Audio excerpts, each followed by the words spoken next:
본 방송에서 제공하는 투자 정보는 투자 판단에 대한 조언입니다. 방송에서 제공하는 주식의 가치, 가격 상승 및 가격 하락에 대해서는 방송사에서 보장하지 않습니다.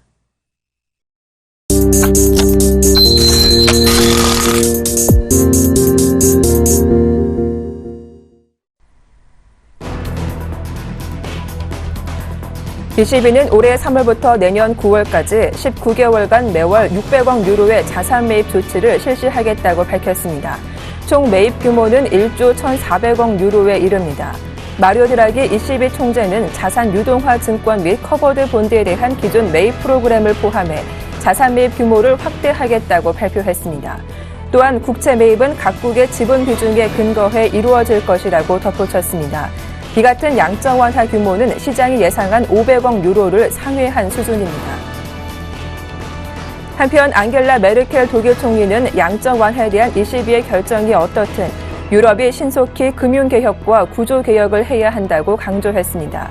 역사적으로 매우 낮은 금리가 이어지는 현 상황에서 금리가 오르면 일부 국가는 많은 재정 적자가 불가피할 것이라며 지금이 유럽 여러 나라가 재정 건실화를 서둘러야 할 시점이라고 재정 건전화를 거듭 강조했습니다.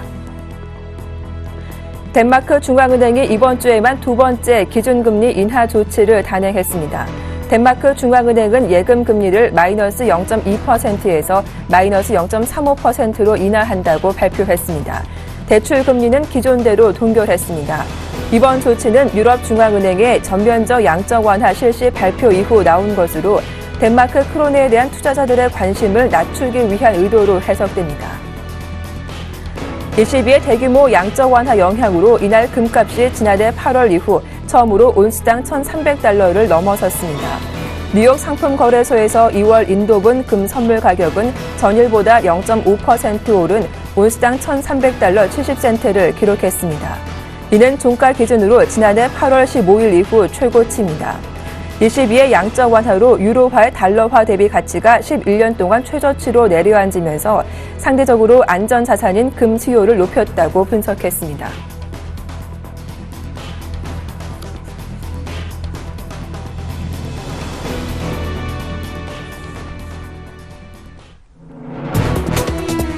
안녕하세요. 출발 증시와이드 박미라입니다. 드디어 기다리는 ECB의 양적 완화가 시작됐습니다. 이미 예상은 했던 바이지만 그 시기와 규모에 대해서 주목했었는데요. 시장 예상을 두 배로 뛰어넘는 1조 원 이상의 자금이 풀리게 됐습니다. 이 소식에 글로벌 증시는 모두 화답했죠. 뉴욕 증시가 강하게 올랐고 유럽 증시도 7년 만에 최고치를 기록했습니다. 다만 이 소식에 달러와 금 가치가 함께 올랐다는 건 부담으로 작용하고 있는데요. 자세한 마감 지수부터 살펴보겠습니다. 3대 지수가 모두 1% 이상 강하게 올랐습니다. 다우지수가 1.48% 오르며 17,813회 거래를 마쳤고요. 나스닥 지수도 1.478% 오르며 4,750회, 또 S&P 500 지수도 1.5% 상승한 2,063회 종가를 형성했습니다. 먼저 마감한 유럽 증시 분위기도 확인해 보겠습니다. 그동안 기대감에 많이 올랐는데 간밤은 그 탄력이 더 강했습니다. 프랑스와 영국 증시가 1% 이상 올랐고 독일 증시가 1.3% 이상 오르며 초고가 랠리를 이어가고 있습니다. 자, 이제 문제는 국내 증시입니다. 어제 코스피는 전강 후 약으로 약보합의 거래를 마쳤고요. 코스닥 지수가 한 달 만에 1% 이상 하락세가 나왔습니다. 부진한 기업들의 실적이 주가의 발목을 잡았는데요. 한 주를 마감하는 금요일장 자세한 대응 전략 모색해드리겠습니다. 출발 증시와이드 지금 바로 시작합니다.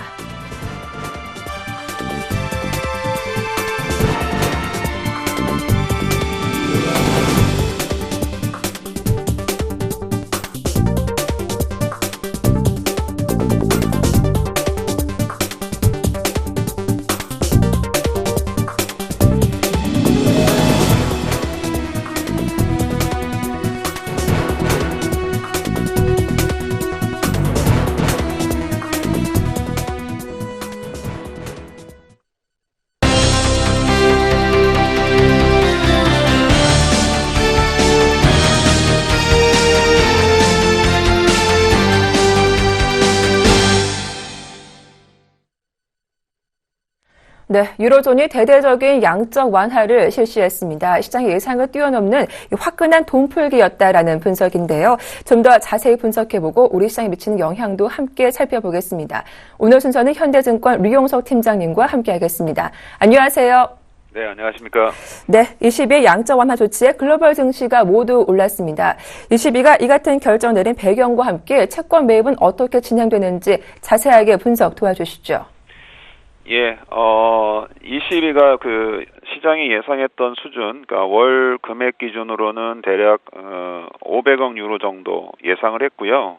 1년 기준으로 보면 한 6천억 유로 정도를 예상을 했는데요. 일단 월 단위 기준으로는 600억 유로 수준이고요. 기간 역시도 19개월로 연장을 해서 1.24조 정도 유로를 국채를 포함해서 회사채 등을 매입하는 결정을 했습니다.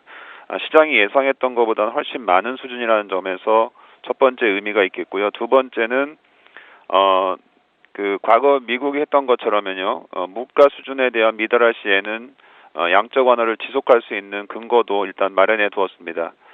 이런 측면에서 일단 시장의 기대치는 예상보다 높다는 측면에서 선반영 측면보다는 이후 추가적인 자산 시장에 대한 반영을 기대할 수 있게 되고요. 내용적으로 보면은 ECB가 전체 채권 매입에서 위험 부담을 20%를 하게 되고요. 각국 중앙은행이 80% 자국의 책임으로 부채를 부담하는 내용을 담고 있습니다. 이 부분은 독일에 대한 의견을 수용한 것으로 보여지는데요. 사실상 OMT 같은 그 ECB의 유로존 안정책이 존재하기 때문에 실제 그리스가 배제된 상태에서의 위험성은 상대적으로 높지 않다 이렇게 볼 수 있습니다. 네. 이제 가장 중요한 것은 국내 시장에 미치는 영향일 텐데요. 22 양적 완화 규모가 시장 예상을 상회한 수준이었는데 일단 국내 증시에도 긍정적일 것으로 전망이 되고 있는 가운데 또 한편으로는 외국인 자금이 오히려 이탈할 수도 있겠다라는 우려 또한 나오고 있습니다. 22의 국내 증시 영향 그리고 또 그 이후 방향성은 어떻게 분석해 볼 수 있을까요? 예, 일부에서 얘기하는 22의 이런 정책이 국내에서 외국인 자금이 이탈할 거라는 것은 좀 논리적으로 맞지 않을 것 같고요. 일단 저희가 생각하는 것 중에는 외국인 특히 유로존권 자금 자체가 큰 폭으로 유입될 수 있느냐가 더 관건일 것 같습니다. 과거 이제 LTRO나 다른 그 OMT 정책이었을 때 국내 증시에 유입된 것보다는 근본에는 유로계 자금들이 국내 유입은 조금 제한적일 거라고 생각을 하고 있습니다. 첫 번째는 일단 유럽의 금리 수준이 너무 낮다는 점이고요. 이미 비싸진 국채 가격도 측면이 있고요. 2012년, 11년과는 다르게 올해 년도에는 달러 강세가 충분히 예상되고 있다는 점에서 유로존 자금의 일부들은 오히려 달러로 움직일 가능성이 높아 신흥국에 대한 그 혜택은 좀 제한적일 것 같습니다. 특히 다른 요인들, 국제유가나 원재재 가격, 러시아 문제 이런 등등으로 이머징에 대한 위험 수위가 2012년도보다 상대적으로 높아져 있는 점도 이머징에 대한 자금 수요가 상대적으로 적다고 볼 수 있습니다. 다만 채권 쪽이 상대적으로는 강세일 가능성이 높습니다. 금리차 때문에 국내 채권으로의 자금 유입은 워낙 강세 요인으로 작용할 수 있습니다. 근데 이런 워낙 강세 요인 때문에 오히려 주식시장에는 좀 부정적인 영향도 일부 있을 수 있고요. 오히려 내수주 쪽에는 좀 강세 요인이 될 수 있습니다. 중장기적으로 보면 유로존의 경기에 대한 안전판들이 마련되고 있다는 점에서 보면 서서히 증시에 대한 긍정적 시간은 유지될 가능성이 높습니다. 네. 자, 그렇다면 투자 전략을 세워본다면 긍정적인 전망이 가능하겠다 하셨는데 외국인 자금이 들어온다면 코스피, 코스닥 투자 전략을 방향성을 잡아본다면 어느 쪽으로 살펴보는 게 더 좋을까요? 예, 단순한 유동성 장세의 성격을 띠기보다는 저희가 판단하기에는 일단 높아져 있는 그 유로존의 디플레이션 우려를 희석시킬 수 있는 정책이었고 그것이 예상보다는 강했다는 측면의 심리적 요인들이 더 클 것 같습니다. 미국이 정상화되어 있고요. 하반기 정도에는 유로존의 정책 효과를 기대할 수 있다는 측면들이 시장에 있어서 심리적인 안정 요인이 될 것 같습니다. 유동성 유입은 좀 제한되더라도 이런 심리적 안정들이 주가의 PER이나 기대 심리를 높일 수 있다고 보여지는데요. 단기적으로 넘어야 할 고비가 있다면 바로 실적 시즌 같습니다. 실적 시즌에 대한 실적 차별화 정도가 심화될 수 있는 부분들이 오히려 효과를 반감할 수 있겠는데요. 역으로 말하면 2월부터 또는 본격적인 QE가 시작되는 3월부터는 오히려 국내 증시가 상당히 안정될 가능성이 높습니다. 그러니까 단기적인 효과보다는 중장기적인 효과에 대한 기대치를 높이고 봐서는 오히려 2월 정도 전후에서 대형주에 대한 저가 매수 기회가 충분히 있을 것 같고요. 코스닥 시장 같은 경우에도 단기적으로 이격 조정이 불가피하다 하지만 저희가 판단하기로에는 오히려 이런 유로존 정책이나 하반기에 있을 새로운 산업에 대한 기대 이런 부분들은 충분히 코스닥 시장에 대한 강세 심리를 지원할 것으로 예상을 하고 있습니다. 네. 자, 그렇다면 코스닥은 좀 조정 시 매수 관점으로 대응해 봐야 하는 것인지 어제 무려 한 달 만에 1% 이상의 급락세가 나왔거든요. 미리 이런 양적 완화 조치가 선 반영된 것은 아닌지 이런 생각도 들거든요. 그렇게 판단하지는 않고요. 네. 어제 그 코스닥 시장이 하락했던 것은 이제 가치주와 성장주 개념에서 어제는 소위 말하면 경기 민감 가치주들, 소위 말하면 이제 PBR이나 PR이 낮은 종목들이 어제 국외 유가 반등으로 해서 반등하면서 네. 반대 심리인 성장주에 대한 매도로 나왔는데요. 오늘 다시 국제 유가가 소폭 하락했고 이러한 부분들이 이제 실적 시즌과 맞물려서 연속성은 좀 강하지 않기 때문에 오히려 유로존의 이런 그 팩터들은 오히려 코스닥 시장에 좀 더 긍정적인 심리를 심어줄 수 있기 때문에 코스닥 시장에 대해서 너무 이격 부담 자체를 조정의 시작으로 보지 않는 시각이 더 좋지 않을까 이렇게 보고 있습니다. 자, 지금까지 현대증권 류용서 팀장님과 함께 22회에 대한 그 결과와 영향에 대해서 자세하게 분석 도와드렸습니다. 도움 말씀 고맙습니다. 네, 감사합니다.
네, 오늘장 전망과 출발 상황 분석 도와주실 두 분 소개해드리겠습니다. 유스탁의 유창희 대표님, 메리츠 종금증권의 김근호 연구원님 두 분 연결되어 있습니다. 안녕하세요. 네, 안녕하십니까. 네, 간밤 22의 대규모 양적 완화 조치로 글로벌 증시가 모두 화답했습니다. 이제 남은 과제는 국내 증시가 어떻게 반응하냐일 텐데요. 현재 1월 23일 금요일자 오프닝 벨을 올렸는데 자세한 출발 상황 분석부터 살펴보겠습니다. 유창희 대표님. 네, 전체적으로 지금 급등세를 띄고 있다 생각 좀 하고 있습니다. 네. 코스피 시장 1% 정도 갭상승을 보이면서 1944포인트에서 형성이 되고 있고요. 어쨌든 22쪽에서 시장에서 예상했던 것보다 더욱더 큰 처음 예상했던 거에 대비해서 한 두세 배 가까운 큰 규모를 발표했기 때문에 그 효과가 좀 크게 나올 수도 있지 않을까 생각을 좀 하고 있고요. 일단 61선에 안착을 하면서 출발한다는 점, 추가적인 상승 좀 엿볼 수 있지 않을까 생각을 좀 하고 있고요. 반면 코스닥은 조금은 쉬어가는 모습을 띠고 있다. 그러니까 뭐 빠졌다는 얘기는 아닙니다만 상대적으로 약한 흐름. 어저께도 오후장 들어오면서 낙폭을 확대시키면서 지수가 좀 빠졌던 부분들이 있었는데 오늘도 이제 그 영향 때문에 그런지 모르겠습니다만은 조금 상승폭은 0.7% 정도 둔화가 되고 있고요. 역시 마찬가지로 580포인트 혹은 590포인트에 대한 저항대를 조금은 더 확인하고자 하는 심리가 더 강한 것이 아닌가 생각을 좀 하고 있고요. 선물 지수를 보신다면 베이시스가 조금씩 개선되려고 하는 모습을 띠고 있다는 거는 좀 지켜봐야 되겠습니다만 여전히 아직도 0.67에서 맴돌고 있다는 부분들, 선물이 조금 더 치고 나가준다라면, 외국인들이 선물 좀 매수해주면서 치고 나가준다라면은 의외로 프로그램 매수가 강하게 유입될 수 있다는 거는 항상 열어놓고 접근하실 필요가 있다고 생각을 좀 하고 있고요. 환율적인 부분들이 좀 중요하겠죠. 일단 아직까지는 환율적인 부분들에 대해서는 크게 움직임이 좀 없다라고 말씀드리겠습니다. 1.5원 정도 올라가지고 1084원 정도에서 움직이고 있는데, 어쨌든 유로존이 ECB가 양적 완화를 한다는 부분들은 유로화가 좀 약세를 띌 것이고, 이런 것이 원화 강세를 동반할 수도 있기 때문에 그러한 것들이 어떻게 연동될 수 있는지 여부를 좀 지켜보면서 접근하시되, 일단 제가 계속 지난주부터 말씀드린 게 1080원을 지지한다라면은 다시 1100원대까지 회귀할 수 있지만, 그게 안 된다라면은 급격하게 1050원이나 1060원대까지도 원화 강세가 나올 수도 있다는 걸 항상 열어놓고 접근하셔야 되지 않을까 생각하고 있습니다.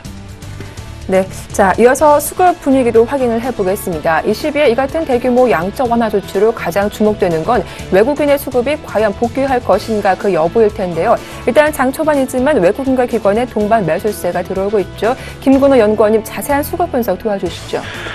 일단 현재 상황은 코스피에서는 양매수, 코스닥에서는 양매도, 그러니까 외국인과 기관 이렇게 나오고 있죠. 그러니까 앞서서 유 대표님 말씀해 주셨듯이 코스닥 대비해서 이제 코스피가 상대적으로 좀 강할 수 있는 건 제일 중요한 이슈는 역시 수급이다라는 말씀 먼저 드리고요. 코스피는 개인이 한 303억 정도 순매도하고 있고요. 외국인과 기관이 각각 259억, 31억 순매수 중에 있습니다. 그리고 기관 쪽은 일단 투시는 코스피에서 좀 매도를 하고 있고, 연기금과, 그리고 나머지들은 나머지 주체들 사모펀드라든지 보험, 금융투자, 은행, 기타 금융, 기타 법인 이런 쪽에서는 좀 순매수 들어오고 있고요. 근데 이제 투신과 연기금이 오늘 같은 날 좀 이 비중을 축소한다라는 부분을 좀 반대로 생각해 보면 조금 포트폴리오 비중을 급등했을 때는 좀 줄여놓는 방법, 그게 어떤 걸 또 의미하냐. 너무 맹목적인 상승에 대해서는 조금 조심하고 있다는 거죠. 그런 부분들 좀 염두해 두시고요. 외국인이 오늘 많이 사는 업종은 오늘 금융, 유통, 증권, 전기가스, 통신, 화학, 의약품, 은행, 철강금속, 보험, 비금속 이런 쪽으로 좀 많이 사고 있습니다. 통틀어서 오늘 가장 좀 강하고 매기가 잘 형성되는 업종은 코스피에서는 일단 금융업종을 꼽을 수 있고요. 물론 지수가 상승을 하고 글로벌 시장의 분위기가 좋아졌기 때문에 당연히 금융주들의 이 훈풍이 이어지는 것은 맞는 것 같다라는 말씀드리고요.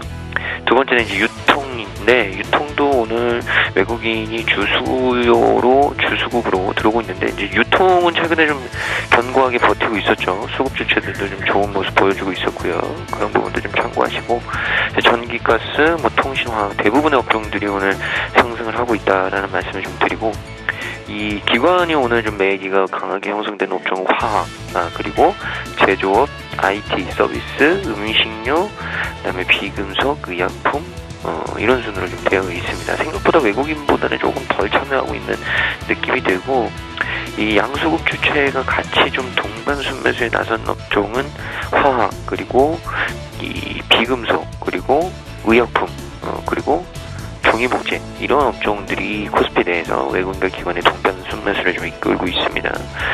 특징적인 거를 좀 보면 내수주가 좀 포함이 많이 되어 있네요.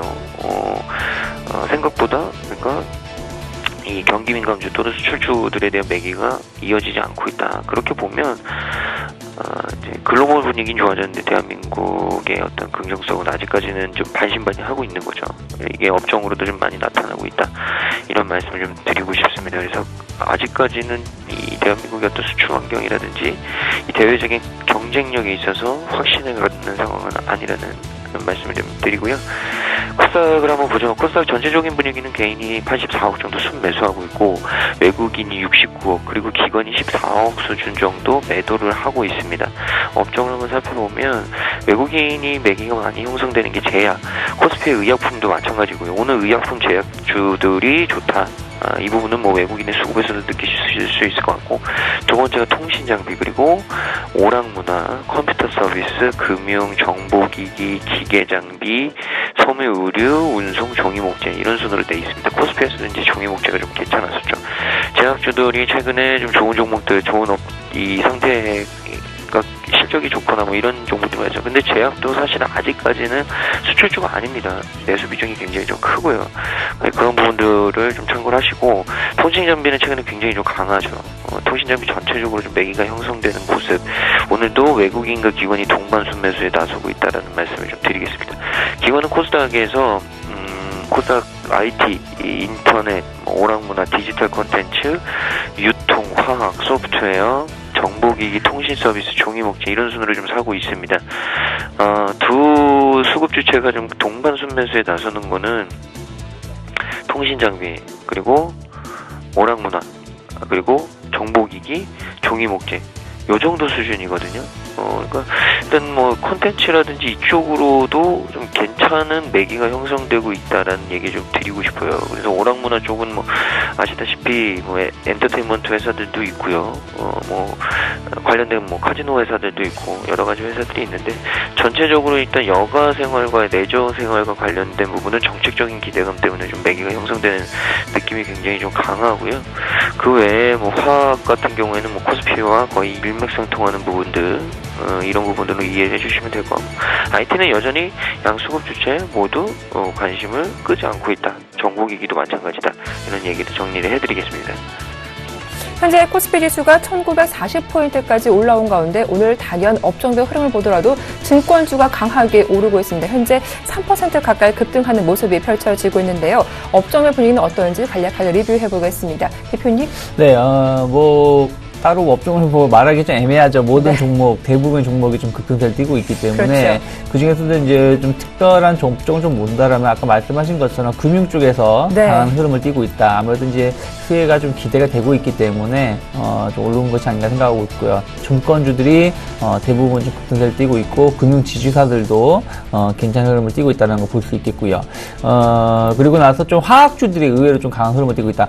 경기 민감주들이 특히 화학, 철강, 조선주들이 조금 수혜를 입을 수 있다는 기대감, 또 유가가 좀 안정화가 되고 있다는 부분들이 좀 복합적으로 작용하고 있는 것이 아닌가라고 개인적으로 좀 평가를 좀 하고 싶고요. 그리고 전기전자 관련된 종목군들도 좀 올라오고 있고 실적 기대감이 좀 있는 전기가스 관련된 업종군들 여전히 좀 좋은 흐름을 띠고 있다. 한국전력 같은 경우 오늘 같은 경우도 거의 1.5%에서 2% 정도 상승세를 보이고 있다는 부분들 전체적으로 고르게 오르고 있기 때문에 다만 건설주들이 좀 약세를 띠고 있다. 대리산업이 실적이 좋지 않게 나왔기 때문에 관련된 건설주들이 좀 흐름을 약하게 띠고 있다는 부분들은 좀 아쉬운 부분이 아닌가 생각을 좀 하고 있고요. 코스닥 시장을 보신다면 마찬가지로 좀 고른 상승세를 보여주고 있는데 아무래도 코스피보다는 좀 약한 흐름을 띠고 있죠. 코스닥의 상승 지수도 좀 약한 모습을 띠고 있기 때문에 이게 이제 오락 관련된 오락 문화 관련된 종목군들 게임주들이 오늘도 조금 올라오는 모습을 띠고 있습니다. 디지털 콘텐츠 관련해서 음원이라든지 게임주들 좀 관심 있게 올라오고 있다라는 거 볼 필요가 있다 생각하고 있고요. IT 하드웨어 쪽은 반도체 쪽 관련해가지고 좀 종목군들이 좀 기민하게 움직이고 있는 것이 아닌가 생각을 좀 하고 있습니다. 네, 이어서 외환시장 출발 분위기도 확인해 보겠습니다. 오늘 순서는 유진투자선물의 이주원 연구원과 함께하겠습니다. 안녕하세요. 네, 안녕하세요. 네, 자 유로화 가치는 간밤 11년 만에 최저를 기록하면서 달러화 강세가 이어졌던 하루였는데요. 오늘 원달러 환율 출발 상황은 어떻습니까? 네, 원달러 환율 어제 종가 대비 3원 상승한 1087원 90전에 출발했습니다. 현재는 상승폭을 조금 줄이면서요. 1085원 선에서 거래가 이루어지고 있습니다. 오늘 환율은 22의 대규모 양적 완화 도입에 따른 달러 강세 상승할 것으로 전망을 하고 있습니다. 다만 유로가 큰 폭으로 하락을 했지만 그동안 원화가 유로 하락에 크게 반응하지 않았고요. 또 달러의 환율의 오름폭이 제한됐기 때문에 오늘 상승폭 역시도 제한될 것으로 전망을 하고 있습니다. 마리오 드라기 22총재는 오는 3월부터 최소한 2016년 9월까지 국채를 포함해서 매달 600억 유로 규모의 자산 매입에 나설 것이라고 발표를 했는데요. 이는 총 1조 1천억 유로 규모로 시장의 예상치를 뛰어넘는 그런 수준이었습니다. 그러면서 여기 환율도 약보 합세를 보였습니다. 달러원 1개월물이 1086원에 최종 호가됐습니다. 최근 1개월물 스왑 포인트 플러스 1.35전을 고려하면 전일 현물한 종가였던 1084원 90전보다는 25전 정도 하락한 수준이었습니다. 달러엔 환율이 118% 중반으로 아시아 시장 때와 비교해서 상승폭이 크지 않았고요. 또 외국인 자금 유입 가능성 등도 환율의 상승 압력을 오늘 제한시킬 요인으로 보여지고 있습니다. 최근 환율이 1090원대에서 내고 물량 등의 거센 저항에 직면했었던 기억도 환율의 매수 심리를 위축시킬 수 있는 요인이고요. 하지만 달러엔이 만약 119엔대로 추가 상승한다면 원달러 환율 역시도 이 연동돼서 1090원대 진입 가능할 것으로 보고 있습니다. 특히 오늘 좀 유의하셔야 될 게 위험 투자 심리 강화에 따른 외국인의 국내 주식 순 매수가 강해질 경우에는 장중 환율의 하락 전환 가능성이 높음에 좀 유의하셔야 할 것 같고요. 예상 환율 범위는 1083원에서 1093원입니다. 네, 이렇게 오늘 외환 시장 하루 전망까지 말씀 잘 들었습니다. 도움 말씀 고맙습니다. 감사합니다. 네, 지금까지 유진투자선물의 이주원 연구원과 함께했습니다.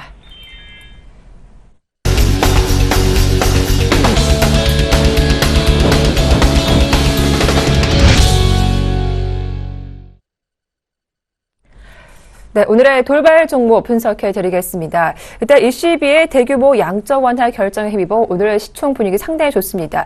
시가총 상위 종목들 흐름이 모두 다 강세를 형성하고 있는 상황인데요. 이들 종목들 흐름 분석을 해보도록 하고요. 역시 지수가 1% 가까이 오르자 증권주가 오늘 모처럼 강하게 또 뛰어오르고 있습니다. 증권업에 대한 향후 전망까지 분석 들어보도록 하죠. 김근호 연구원님. 네, 오늘 지수가 좀 좋으면서 이제 시가총액 종목들, 상위 종목들이 이제 동반적으로 다 올라오고 있죠. 삼성전자, 현대차, 포스코, 현대모비스, 삼성생명, 신한지주, 다 동반 상승 중에 있습니다. 이유는 역시나 22의 대규모 양적 완화 이 부분인데, 올해 첫 통화 정책 회의 마쳤고, 3월부터 내년 9월까지 19개월간 매월 600억 유로, 한화로 약 75조 5천억 정도 되는데요. 이제 자산 매입, 그러니까 실질적으로 자산을 매입해서 통화를 풀겠다는 거죠. 발표를 했고요. ECB가 내년 9월까지 적어도 1조 1,400억 유로 이상의 자금을 시장에 공급을 하게 됩니다. 그래서 시장 사실 예상을 좀 뛰어넘었고요. 기존에는 5천억 유로, 6천억 유로, 어느에서 많게는 7천억 유로 이렇게 나왔는데 굉장히 좀 많은 수준으로 됐고, 결국에는 이제 시장을 환호한 거죠. 증시 전문가들 자체가 이제 약 한 5천억 유로 정도 나오지 않겠느냐 전망을 했었는데 거의 2배 넘는 수준이 나왔고, 그렇게 되면 결국에 유동성 공급 효과는 굉장히 좀 강할 것이다. 그래서 오늘 대한민국 시가총액 상위 종목들 다 올라갔고요. 전일에 이제 글로벌 증시는 다 올라왔죠.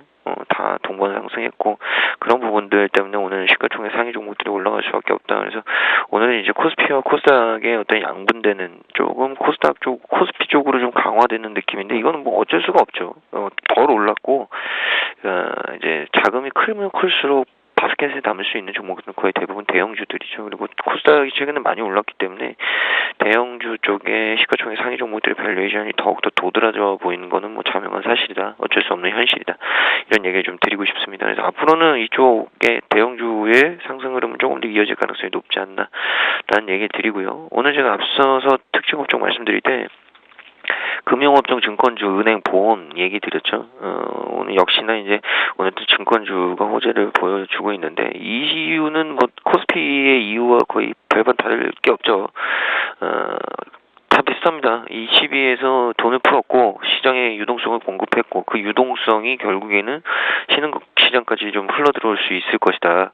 이런 기대감이 높아진 거죠. 그래서 이 금융주들이 올라간 거고, 또 한 가지는 금융주들의 밸류에이션이 여전히 매력도가 있었던 부분들, 글로벌 IB들하고 이 상대적으로 좀 비교를 하던지, 물론 상대적으로 비교를 했을 때 확실하게 베터된, 그러니까 확실하게 더 낫다, 이런 거는 표현을 조금 힘들긴 하죠. 왜냐면 특성이 있고 시장이 있고 규모 자체가 다르기 때문에. 그러나 평균적인 논리로, 여지껏 통계적인 논리로 봤을 때는 금융주들, 증권주들이 밸류에이션 매력이 있다라는 부분으로 투자자들이 좀 판단을 했고, 오늘 같은 날은 역시나 이 금융주들 쪽으로의 22의 유동성 공급이 이 신흥국 시장으로의 유입, 그리고 거기에 가장 선단에는 이 증권주들이 있을 것이다. 이런 부분으로 된 거죠. 그리고 최근에 또 거래도 좀 잘 됐고요. 4분기 실적들을 좀 발표하면서 4분기에 또 생각보다 좀 그렇게 나쁘지 않을 것이다라는 분위기도 좀 형성이 된 것 같고, 전체적으로 일단 낙폭과대에 의한 반등 시그널 플러스 대외적인 호재, 이런 부분으로 좀 판단을 하시는 게 맞지 않을까라는 말씀 드리겠습니다. 네.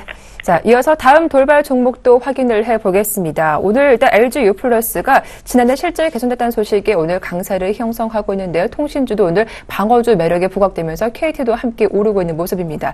LG U+ 주가 흐름 살펴보도록 하고요. 오늘도 대부분의 업종과 종목이 오르고 있는 가운데 동참하지 못하는 업종이 있습니다. 바로 건설주인데요. 이 대림산업도 4분기 어닝 쇼크에 오늘 5% 이상, 6% 이상 급락세가 형성되고 있죠. 통신주 중에서 LG U+, 그리고 건설주 중에서 대림산업도 주가 흐름 살펴보도록 하겠습니다. 대표님. 네, LG 플러스가 좀 상승세에 좀 뛰고 있죠. 통신주들이 모두 다 올라오는 모습 띄고 있는데 그중에서 LG 플러스 상승세가 좀 더 돋보이고 있다 생각을 좀 하고 있습니다. 실적 개선에 대한 기대가 좀 작용하고 있다 생각하고 있고요.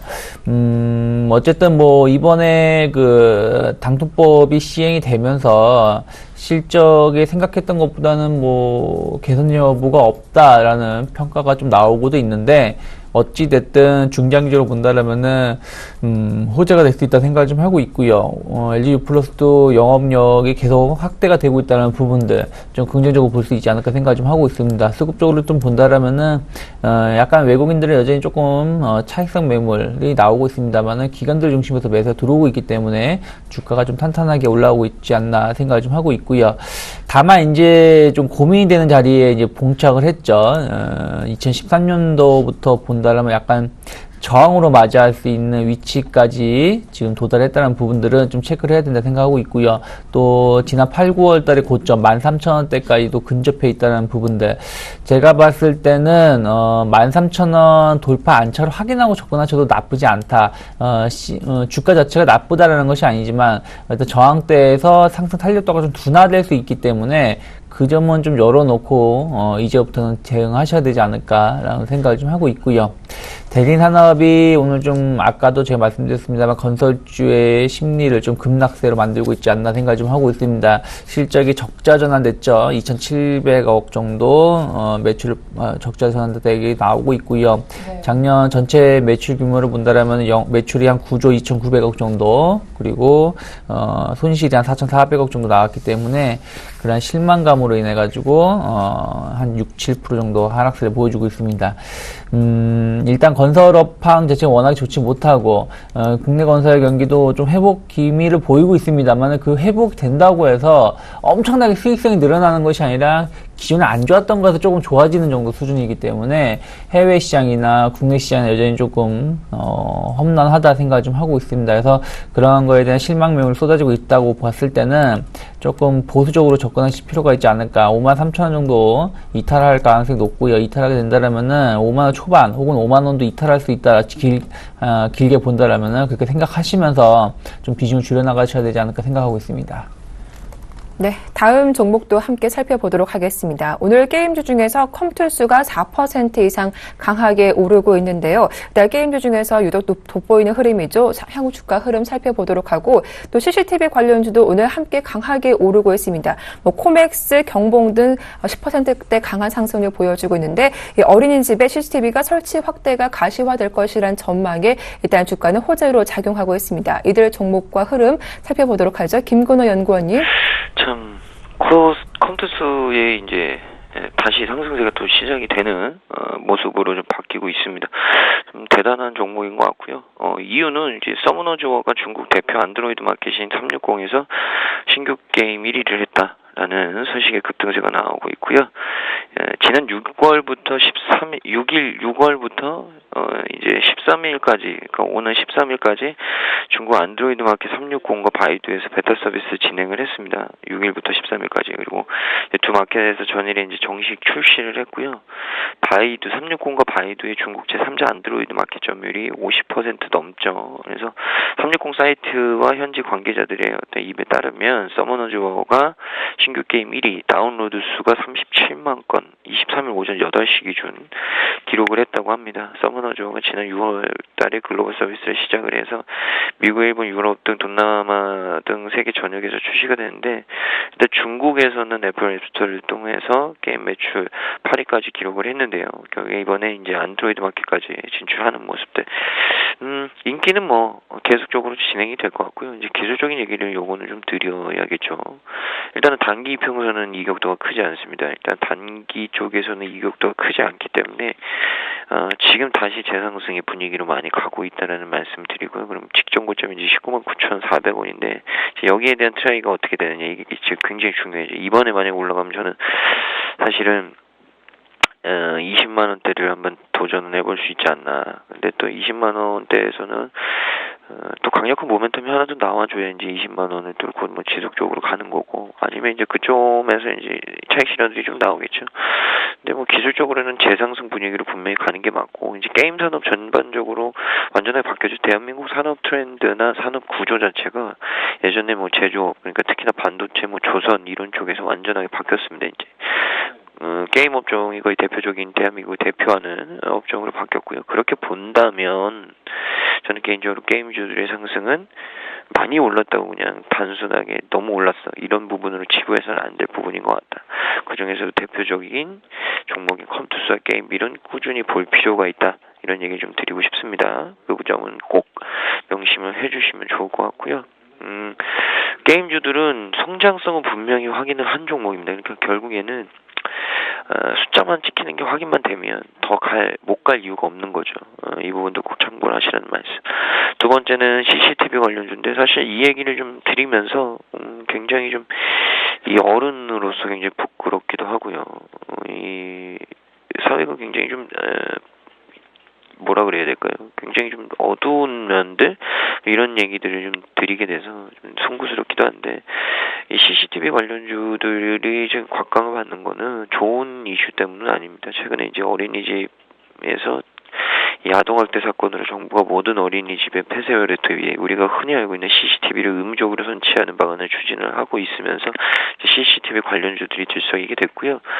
관련주로는 뭐 코맥스가 있고, 그리고 ITX 시큐리티 있고요, 아이디스 홀딩스 이런 종목도 있고, 그 CM 미텍 이런 종목도 있죠. 그러니까 영상기기와 카메라, 감시 카메라 이 장비들을 판매하는 종목들이 동반적으로 상승을 하고 있습니다. 이 결국에는 뭐 좋은 이슈 때문에 이 CCTV가 설치가 되는 건 아니고, 이 보건복지부에서 보육교사의 자격 기준 강화, 거기다 플러스 어린이집 모니터링 수준의 강화, 이 두 가지를 걸었죠. 그렇기 때문에 아동폭력 근절 대책을 올 상반기 안에 내놓겠다고 밝혔습니다. 그래서 정부가 영유아 보육법을 개정을 해서 현재 권고사항인 어린이집 CCTV 자체를 의무화하겠다. 이 적극 검토할 계획, 이런 얘기들이 나오면서 결국에는 관련주들이 전체적으로 들썩이는 모습을 보여줬는데, 관련주는 굉장히 많습니다. 다시 한번 말씀드리지만 ITX 시큐리티, 코맥스, 코콤, 경봉, 아이디스 홀딩스, 아이디스 우리가 흔히 알고 있는 이런 종목도 많은데, 단순하게 과연 이슈를 치부할 것이냐, 아니면은 뭐 중장기적인 정책으로 받아들일 것이냐, 이 부분을 고민해야 되는데, 일단은 뭐 아직까지는 공론화되지는 않았기 때문에 단기적인 뉴스에 의한, 정책 뉴스에 의한 상승 플로우, 요 정도 흐름으로 좀 판단하시고 너무 공격적인 접근은 조금 자제하시라는 말씀 드리겠습니다. 종목들도 확인해 보겠습니다. 삼성 정밀화학이 다시 반등하고 있습니다. 유가 하락과 환율 상승 수혜주로 엮이면서 하루 만에 반등하는 모습 포착되고 있고요. 자동차 그룹주 흐름도 점검해 보도록 하겠습니다. 어제 현대차가 4년 만에 최저 실적을 기록하면서 2% 이상 하락 마감했는데, 오늘은 다시금 또 반등세가 나오고 있죠. 이제 뭐 기아차와 현대모비스도 실적 발표를 앞두게 되는데, 향후 주가 흐름 전망을 해보도록 하겠습니다. 자동차 대표 3인방 흐름도 한번 살펴보도록 하죠. 대표님. 네, 삼성정밀화학이 수익성이 좀 개선될 수 있다는 기대감이 작용하고 있는 것 같아요. 환율 원화 강세 효과라든지, 뭐, 유가 하락 이런 부분으로 인해서 프로필렌이라는 가격이, 좀 급락을 하다 보니까 수익성이 좀 회복되고 있다는 얘기가 나오고 있는데, 다만 좀 원화 강세가 조금 확인해 볼 부분들은 있죠. 1,080원, 1,100원대 더 치고 나가는 것이 어떤 움직임을 보여주고 있는 건 아니기 때문에, 그 부분은 좀 확인할 부분들이 있고요. 다만 이제 원재료 가격 좀 하락은 수익성 개선에 큰 도움이 되겠습니다만은, 이 부분도 주가에 어느 정도 충분히 반영되고 있다. 그럼에도 불구하고 주가가, 추세가 전환된 것이 아니라 바닥에서 올라오고 있다는 얘기는, 실적을 좀 확인하고 움직일 가능성이 높다 생각하고 있습니다. 그래서 지금 미리, 매수를 하시는 건 조금, 좋은 방법이 아니다 생각 좀 하고 있고요. 자동차 3인방, 뭐 자동차, 현대차 그룹이라 말할 수 있겠죠. 뭐 쌍용차 같은 경우는 뭐 크게 좀 별개의 시장을 좀 보여주고 있기 때문에, 그래서 현대차나 뭐 기아차 보신다면 어저께 실적이 좋지 못하게 나왔죠. 그럼에도 불구하고 주가 자체는 그렇게 많이 빠지지 않았다는 부분들, 아무래도 이제 뭐 작년 4분기 때 글로벌 판매량이 좀 증가했던 부분들이 조금 주가를 좀 방어하고 있는 거라 생각하고 있고요. 문제는 개인적으로 항상 그렇게 생각하고 있습니다. 뭐 현대차나 기아차나 뭐 해외 시장 판매가 늘어나고 있다, 항상 최대다, 뭐 이런 얘기가 나오고 있습니다만 국내 시장에서 점유율이 상당히 뚝뚝 떨어지고 있다는 얘기거든요. 집에서 새는 바가지가 밖에 나가서도 안 샌다는 말은 보장 없기 때문에 일단 국내 시장에 대한 어떤 이미지 제고가 상당히 중요하다 생각을 좀 하고 있고요. 그런 것이 회복이 안 된다라면은 지수 자체는, 주가 자체는 좀 추가적인 반등은 좀 제한적이다 생각을 좀 하고 있고요. 현대모비스 같은 경우도 마찬가지죠. 어떤 이제 지배구조 개편에 대한 기대감 작용했다가 실전에 대한 우려감은 좀 약세를 띠고 있는데, 현대모비스가 25만원대 안착 여부를 좀 확인하면서 접근하시고요. 끝으로 현대위아 같은 경우도, 어떤 해외 공장 진출의, 설립에 대한 기대감이 작용했다가 약간의 실적이라든지 이런 부분들이 어저께 혹은 그저께 맞물리면서 좀 급락했다는 부분들, 전체적으로 현대그룹들을 조금은 보수적으로 바라봐야 될 시점이 아닌가 생각 좀 하고 있습니다. 네.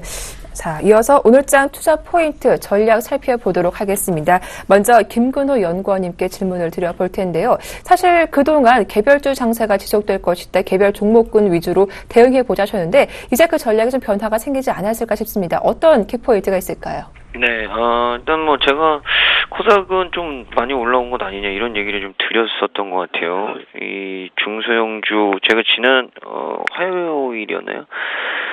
중소형주 내 차별화는 심화될 것이다. 그리고 대형주에 대한 관심을 둘 때다라는 얘기 드렸는데, 어떻게 보면은 뭐 사실 우스갯소리지만 뭐 거의 쪽집게 같은 멘트가 아니었나, 이런 얘기를 좀 드리고 싶고, 제 전략은 그때부터 바뀌었습니다. 이제 대형주는 맘 편히 공략할 수 있었던 부분이었고, 이제 중소형주에서는 골머리를 썩어야죠. 그러니까 어떤 게 더 하고 어떤 걸로 집중을 하느냐. 왜냐하면 코스닥은 많이 올라왔거든요.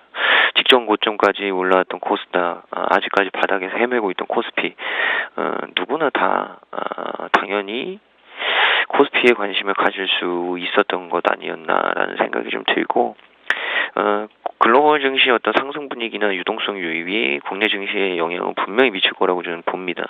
보고요. 그렇게 되면 중소형주 쪽으로 미치느냐 대형주 쪽으로 미치느냐를 봤을 때는 저는 개인적으로 중소형주보다는 대형주의 훈풍이 더 크게 불어올 가능성이 높다. 왜냐하면 밸류에이션도 그렇고 빠질 만큼 빠진 종목들 많고요. 보통 큰 자금들이 유입될 때는 바스켓으로 담을 때 중소형주를 건드릴 가능성이 좀 적죠. 이런 분위기들이 좀 형성됐기 때문에 오히려 대형주 쪽에서 공략점을 찾으시라는 말씀을 드리고 싶습니다. 네. 자, 글로벌 분위기가 긍정적으로 흘러가고 있는 만큼 대형주 위주로 관심을 갖자라는 의견 들어봤습니다. 자, 이어서 유 대표님께도 질문을 드려볼 텐데요. 자, 일단 코스피, 코스닥 오늘 양시장 분위기는 상당히 좋은 것 같은데 이런 좋은 분위기가 다음 주까지 지속될 수 있을까요? 어떤 전략 필요할까요? 좀 지켜봐야 되지 않을까 생각을 좀 하고 있습니다. 네. 뭐 김근호 연구원님 말씀하신 거에 적극 동의를 하는데, 중요한 건 대형주 위주로 본다고 하더라도 수급적으로 좀 받쳐줘야 된다는 부분들이 있다는 것이죠.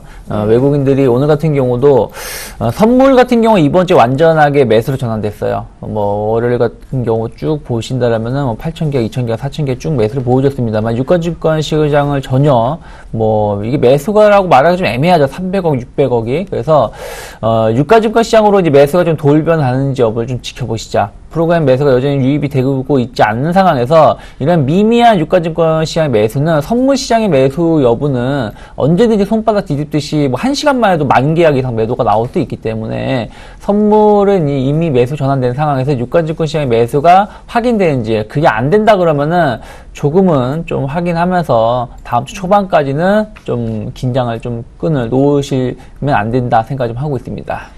네, 일단 무엇보다 외국인의 수급 변화에 주목하면서 대응해보자라는 의견 자세하게 들어봤습니다. 자, 지금까지 두 분과 함께했죠. 유스탁의 유창희 대표님, 메리츠 종금증권 김근호 연구원님 두 분과 함께했습니다. 수고 많으셨습니다. 고맙습니다.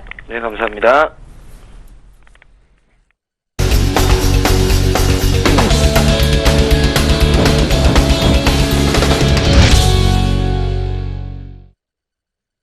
네, 1월 23일 금요일장 개장한 지 30여 분 흘렀는데요. 현재 시장 흐름 다시 한번 점검해드리겠습니다. 네, 먼저 코스피부터 보겠습니다. 현재 코스피 지수는 19포인트 상승한 1940포인트 가리키고 있죠. 전거래일 대비 1% 이상 상승해 있습니다. 오늘 시초가는 1945포인트였는데 시초가 대비 조금 밀려있는 모습이죠. 수급 동향도 분석해 보겠습니다. 네, 오늘 기관의 매도가 3거래일째 지속되고 있습니다. 147억 원 소폭이지만 팔고 있는 상황이고요. 개인 쪽에서 400억 원 넘게 매도 우위를 보이고 있습니다. 반면 외국인 쪽에서 500억 넘게 매수 우위를 가리키고 있습니다. 코스닥 분위기도 확인해 보겠습니다. 네, 현재 3포인트 상승한 582포인트 기록하고 있죠. 전거래일 대비 0.6% 강보합권에 거래되고 있는데요. 시초가를 중심으로 현재 형성되어 있는 상황입니다. 수급 동향도 확인해 보겠습니다. 네, 무엇보다 기관과 외국인의 동반 매도가 현재 2거래 연속 지속되고 있습니다. 기관 쪽에 37억 원 팔고 있고요. 외국인이 82억 원 매도 우위를 보이는 가운데 개인 쪽에서 122억 원 매수세를 보여주고 있습니다. 네, 좀 더 자세한 시장 전략 세워보도록 하겠습니다. 화면 함께 보시죠. 네, 최희승 차장입니다. 20이 긍정적이다. 공매도 쇼커버 확인 후 매수로 대응해보자라는 의견이었고요. 정영훈 팀장님, 20이 양적 완화, 시장 기대치를 상회하면서 역시 시장에 긍정적으로 작용할 것이다라는 의견이었습니다.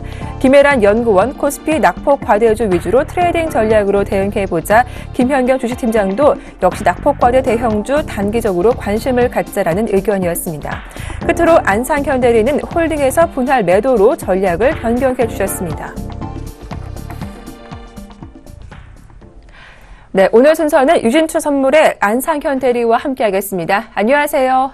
예, 안녕하십니까. 네, 오늘 유일하게 전략을 보니까 홀딩에서 분할 매도로 전략을 변경해 주셨는데요. 추가 상세 좀 부정적으로 보시는 것인지 자세한 대응 전략 살펴봐 주시죠. 예, 우선 제가 12월 중반부터는 계속 매수로 대응하자라고 말씀을 드렸는데, 이제는 1월 효과가 뭐 어느 정도 이제 분출이 다 된 것이 아닌가, 어느 정도 어깨까지는 왔다고 저는 판단을 하고 있기 때문에, 이제 그동안의 매수 전략, 그리고 홀드 전략에서 이제 좀 분할 매도 전략으로 가야 되는 게 아닌가, 이렇게 판단을 하고 있습니다. 우선 뭐 MSCI 지수라든지 야간 선물이 1% 이상 상승을 하면서 어제 그 유럽의 22 통화 정책이 국내에도 좀 긍정적인 모습으로 보여줄 것으로 예상이 되면서 오늘 지금 좋은 모습을 보이고 있는데요. 특히 1월 효과에서도 그 중소형주가 확실하게 그 강한 모습을 보여주면서 코스닥 지수가 587포인트를 찍고 뭐 어저께 다시 급락을 하면서 582포인트까지 조금 떨어졌는데요. 이것은 일부 차익 실현 후에 다시 상승할 가능성이 높기 때문에 다음 주까지는 조금 강한 모습을 보일 것으로 예상이 되고 있습니다. 그리고 어제 아까 말씀드린 중요한 이슈가 있었죠. 그 22 드라기 총재가 예고해왔던 그 양적 완화 드디어 공개를 했는데요. 그 22는 오는 그 3월부터 내년 9월까지 매월 600억 유로의 그 정부 민간 채권을 사들이려고 했고요. 이는 시장의 예상을 상회한 500억 유로를 상회한 것으로 기록이 되기 때문에 지금 오늘 좋은 모습을 보이고 있는데, 이런 것들이 어느 정도 지금 저는 주가에 좀 반영이 되고 있고, 그런 것들이 수급 상황에서도 조금 일어나고 있다. 지금 어저께 코스닥 지수가 강한 모습을 보였다가 급락을 했듯이 이런 것들이 약간 손바뀜의 증상이라고 판단이 되고, 이런 것들이 다시 한번 상승을 중소형주에서 보여주고 다음 주까지는 좀 강한 모습을 보일 것이라고 조금 생각은 들고 있습니다. 하지만 이런 것들이 2월에도 이어질 것이라고 생각이 들지는 아직까지는 않고요. 어느 정도 좀 22의 긍정적인 이런 코멘트들이 지금 어느 정도 주가에 반영되었고, 우리는 이제 조금 수익을 챙길 시간이 아닐까 이렇게 판단을 하고 있습니다. 그리고 지금 국제 유가를 다시 뭐 이야기 안 할 수가 없을 것 같은데요. 국제 유가는 뭐 지속적으로 관찰해야 할 뜻으로 보이고요. 굉장히 관심은 많지만 유가 수준이 변동폭도 크면서 박스권의 형태를 아직 이어가고 있기 때문에 이것이 강한 상승 추세를 일으킬 것인가, 여기에서는 약간 의문점이 있기 때문에 오늘도 뭐 사우디아라비아 국왕 뭐 돌아가셨다는 뭐 그런 뉴스들이 돌고 있는데, 그런 것들 때문에 굉장히 민감은 하겠지만 저는 아직 박스권의 그런 측면이라든지 이러한 2, 3분기에 굉장히 안 좋았던 그런 것들이 4분기에 실적이 좀 안 좋게 나올 가능성이 높거든요. 유가 뭐 정유주 같은 경우에는 그런 측면에서 봤을 때 지금 뭐 상승할 때는 약간 좀 매도를 하셔서 지금 수익을 좀 챙기시는 게 낫지 않을까 이렇게 판단을 하고 있습니다. 그래서 제가 저번 주에 항상 계속 말씀을 드렸던 뭐 실적 개선주, 턴어라운드주를 뭐 개인 스스로 찾으면 좋겠지만, 이런 것들이 정보가 부족하신 그 일반 투자자분들께서는 항상 주변에 계신 브로커라든지 펀드 매니저라든지 뭐 이런 것 부분들을 좀 이용하셔서 좀 좋은 실적 개선주를 좀 찾기를 좀 바라고요. 저번 주에 포트폴리오 약간 변화는 자동차 부품주를 제가 추천을 드렸었는데, 지금 어저께랑 그저께 뭐 위아가 하락을 하고 자동차주 섹터의 그 현대차, 기아차도 굉장히 좀 지금 러시아 쪽 실적이 굉장히 안 좋을 것으로 예상되기 때문에 지금 밑에 있는 그런 부품주들까지 타격을 받을 것으로 예상되기 때문에 자동차 부품주들은 약간 손절의 개념으로 저는 편입 제외를 하도록 하겠습니다. 그렇지만 뭐 통신 장비나 바이오는 굉장히 지금 좋은 모습을 보이고 있기 때문에 이런 쪽은 지속적으로 홀드를 하시면서 수익을 누리시고 이제 다음 주에 또 약간 저는 상승 예상을 하고 있기 때문에 다음 주에 약간 분할 매도 관점으로 추천드리겠습니다. 자, 그렇다면 22의 대규모 양적 완화 소식에 글로벌 증시 많이 올라왔고요. 코스피 지수도 현재는 1940포인트까지 올라와 있는 상황인데 이런 상승세가 2월까지 이어지지는 않을 것이다 이렇게 보셨죠. 그렇다면 대형주, 낙폭과대 대형주는 언제쯤 투자하는 게 현명할까 이렇게 보시나요? 저는 우선 낙폭과대 대형주라 하면은 아무래도 지금 정유주 말씀하시는 것 같은데, 정유주 같은 경우에는 저는 건드시지 않는 게 좋다고 저는 판단합니다. 왜냐하면은 지금 유가의 수준이 박스권에서 계속 왔다 갔다 하고 있는데, 이런 것들이 정치적인 개입이라든지 이런 것들이 풀리기 전까지, 예를 들면은 제가 생각하기에는 뭐 셰일가스 업체들의 지금 생산 가동이 중단되고 있고, 이러한 것들이 약간 현실화가 되면은 지금 주식시장이 굉장히 좋긴 하지만 이런 것들이 현실화가 되고 그런 시장이 알려지게 되면은 약간의 하락이 있을 거라고, 저는 변동성이 있을 거라고 판단하고 있기 때문에 그럴 때까지는 조금 조심한 후에 4분기 실적이 발표된 것도 보고 나서 그런 것까지 확인하고 나서 분할 매수 관점으로 접근해야 되지 않을까 그렇게 판단합니다. 일단 뭐 정유주와 같은 낙폭과대 대형주는 실적을 확인한 이후에 확인하고 매매를 해보자라는 의견이신 것 같은데요. 자, 그렇다면 자동차 부품주는 손절 대응해 주셨고 반도체와 바이오 관련주 중에서 좀 탑픽으로 꼽는 종목들도 혹시 있으실까요?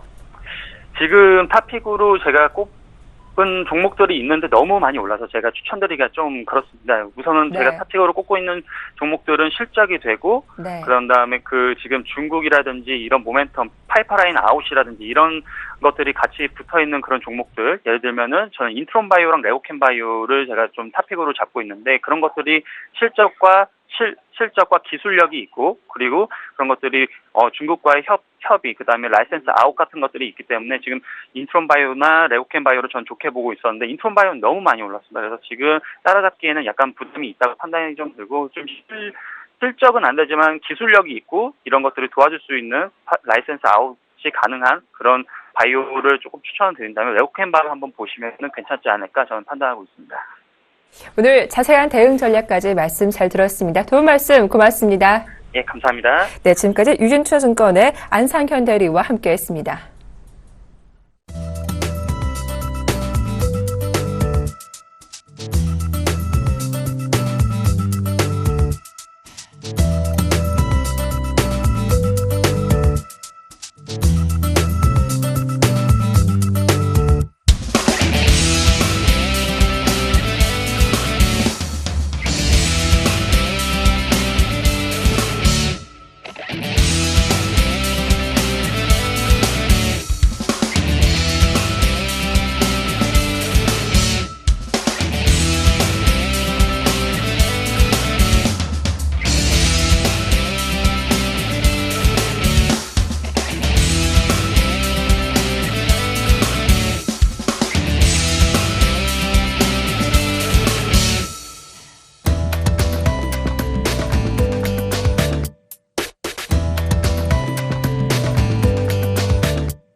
네, 시청자 여러분 안녕하십니까.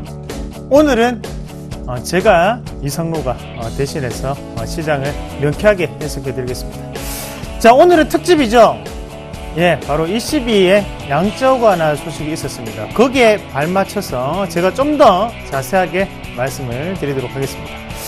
자, 우리가 일단은 팩트 기정사실화된 부분만 조금 더 요약을 해서 보도록 하겠습니다. 자, ECB, 자, 마리오 드라기 총재가 또 한 건 더 했습니다. 바로 양적 완화에 대한 부분을 발표를 했다는 거죠. 자, 일단은 우리나라의 시각으로 본다면 이조열 하는 총재가 뭐라고 했습니까? 예상했던 수준대로 ECB가 행동해줬다라는 부분이었죠. 자, 그러면 우리가 지금의 이 시장에서 생각을 하셔야 되는 것은, 자, 두 가지의 우리가 생각적인 부분이 있을 수가 있습니다. 자, 첫 번째 부분은 바로 유럽에서의 양적 완화 자체는 바로 통화량이 증가될 수 있다는 부분이겠죠. 자, 통화량이 증가된다는 것은 선진국에 대한 자금 자체가 다시 한 번 더 이머징 마켓 쪽으로 흘러올 수 있다는 거죠. 자, 우리는 일전에 미국의 양적 완화 사태를 보셨을 겁니다. 자, 미국이 양적 완화를 하고 난 다음에 거기에 대한 자금들은 어디로 이동을 했나요? 바로 선진국 자금들이 바로 이머징 마켓 쪽으로 이동을 해오면서 이머징 마켓들이 크게 올라왔다는 거죠. 자, 그러면 이 미국 사례를 통해서 본 우리의 관점으로 본다면 지금의 이 유럽의 양적 완화는 선진국 자금이 다시 한 번 더 이머징 마켓 쪽으로 흘러 들어올 수 있는 계기가 될 수 있겠구나 라는 게 첫 번째 목표가 될 수 있겠습니다. 자, 그러면 두 번째는 뭘까요? 자, 두 번째 같은 경우에는 바로 통화량적인 부분인데요. 자, 금리 인하라는 부분과 그리고 양적 완화라는 이 두 가지 부분은 바로 통화량이 증가된다는 공통점을 가지고 있습니다. 자, 여기에서 또 한 가지의 공통점은 뭐냐 하면 바로 경기 부양 효과를 가지고 있다는 부분이거든요. 자, 대신에 이거는 경제학적인 관점이라는 거죠. 자, 그러면 금리 인하를 한다. 그래서 통화량이 증가된다는 것은 다 바꿔서 얘기하면 우리나라에서 유럽에 수출을 하고 있는 기업들에게는 조금 불리한 환경이 조성될 수 있다라고 되겠죠.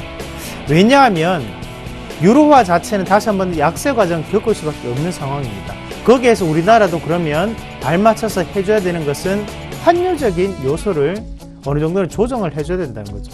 지금 이 상태로 본다면 어떻습니까? 달러화는 강세를 보이는데도 불구하고 우리나라의 원화는 1100원대 아래에서 머물고 있다는 거죠. 그 말인 즉슨 우리나라의 원화는 상당한 강세 국면을 지금 나타내고 있다는 겁니다. 자, 냉정하게 한번 생각해 봅시다. 자, 엔화 같은 경우에도요, 계속적인 약세 과정 겪고 있죠. 위안화도 약세 과정 겪고 있습니다. 유로화도 약세 과정 겪고 있고요. 대신에 우리나라의 이 원화만이 지금은 강세 과정 겪고 있다는 거죠. 자, 그러면 금리 인상에 대한 부분 자체의 기대감을 가지는 것보다는 우리나라도 오늘 말고 다음 달, 다다음 달이라도 금리 인하에 대한 가능성을 열어놓고 해석을 해야겠구나. 그러면 증시에는 통화량이 증가가 되는 부분이니까 긍정적인 요인으로 활용될 수 있겠구나라고 판단하는 게 맞다는 거죠. 자, 대신에 주의할 점이 있습니다. 바로 유럽에 많은 매출처를 가지고 있는 기업들은 어떻게 하자? 조심하자라는 부분만 좀 더 기억을 하시면 좋겠습니다. 자, 오늘은 ECB 양적 완화 사태로 우리나라의 증시 방향 자체를 조금 짚어보는 시간이 되었는데요. 이 부분 자체가 여러분들의 투자의 잣대에 큰 도움이 되시길 바라면서 다음 시간에는 좀 더 좋은 모습으로 찾아오도록 하겠습니다. 이상입니다.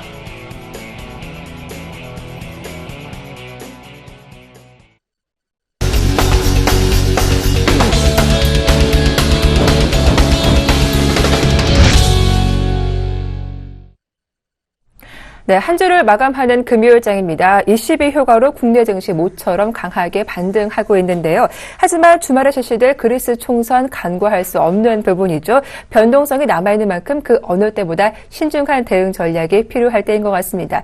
주말 즐겁게 보내시고요. 저희는 다음 주 월요일 이 시간에 인사드리겠습니다. 함께해 주셔서 고맙습니다.